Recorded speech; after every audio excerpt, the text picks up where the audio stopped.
There's a moment most people miss. It's not when something big goes wrong. It's when something small happens, and you feel the urge to react. A comment, a tone, a look that shouldn't matter, but does. That moment tells you more about your discipline than any routine ever will. Most people think discipline looks like effort, control, grinding through discomfort, but that's not where it breaks. It breaks in social moments.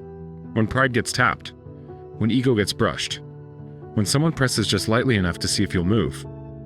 And suddenly, the calm disappears. You explain. You justify. You react quickly because it feels like strength. But it isn't. It's impulse wearing the mask of confidence. Here's the uncomfortable truth. If your discipline disappears the moment someone challenges you, it was never discipline. It was control under ideal conditions.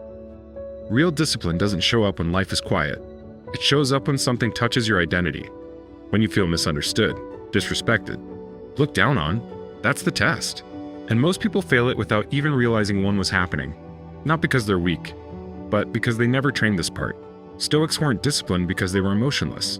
They were disciplined because they knew where not to respond. They understood that every reaction is a signal. When you react immediately, you tell the world, "This had access to me."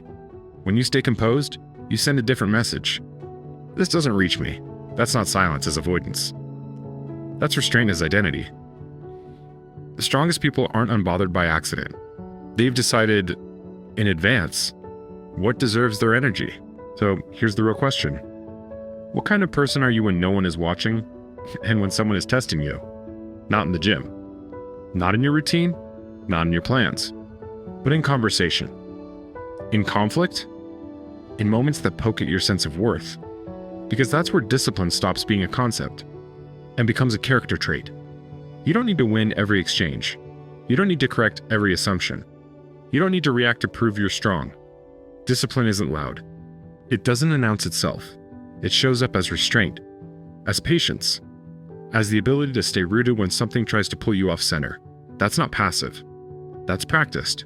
If this made you uncomfortable in a quiet way, you're exactly who this channel is for. Subscribe, not to learn Stoicism, but to become it slowly, calmly, and for real.